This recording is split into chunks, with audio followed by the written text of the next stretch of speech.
মহেশখালীর ভাসমান টার্মিনালে কারিগরি ত্রুটির কারণে এলএনজি সরবরাহ কমে যাওয়ায় গত 2 সপ্তাহেরও বেশি সময় ধরে সারা দেশে তীব্র গ্যাস সংকট চলছে।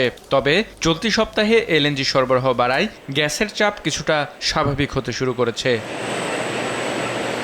সংশ্লিষ্টরা জানিয়েছেন, এলএনজি টার্মিনালের কারিগরি ত্রুটি মেরামতের পর ধীরে ধীরে গ্যাস সরবরাহ বাড়ানো হচ্ছে। ফলে আবাসিক শিল্প ও সিএনজি স্টেশনগুলোতে আগের তুলনায় পরিস্থিতির উন্নতি হয়েছে। তবে কিছু এলাকায় এখনও গ্যাসের চাপ কম রয়েছে এবং পুরোপুরি স্বাভাবিক হতে আরও কিছুটা সময় লাগতে পারে।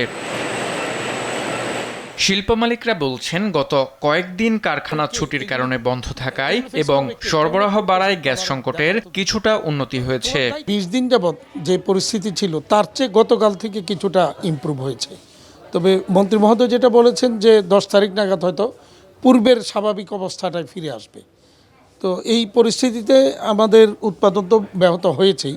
তো আমরা এখন দেখি 10 তারিখ থেকে যদি পূর্বের অবস্থানে অন্তত ফিরে যায় তাহলে হয়তো আমাদের আবার একটা স্বাভাবিক গতি, পূর্বের ন্যায় স্বাভাবিক গতি ফিরে আসবে। তবে বর্তমান সংকট কাটিয়ে উঠা গেলেও এর থেকে শিক্ষা নিয়ে বিকল্প ভাবার সময় এসেছে বলে মত জ্বালানি বিশেষজ্ঞদের। এক্ষেত্রে তৃতীয় ভাসমান এলএনজি টার্মিনাল চালুর পাশাপাশি আমদানি নির্ভরতা কমানোর তাগিদ দেন তারা। একটা এফএসআরইউ আনলাম, এখন আরেকটা হয়তো আনতে পারি, কিন্তু তারপরে কি করব? আমরা এফএসআরইউ সেইখানে আমাদের কয়েকটা জিনিস খুব ইম্পর্ট্যান্ট হয়ে গেছে।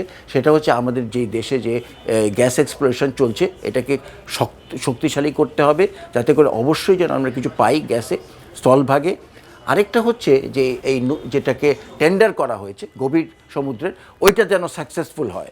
ওইটা যেভাবে হোক ওইখানেও আমাদেরকে একটা এক্সপ্লোরেশন চালু করতে হবে।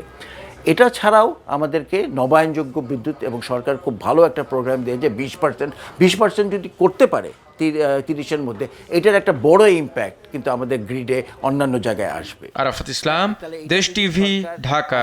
সর্বোচ্চ চেষ্টা দিয়ে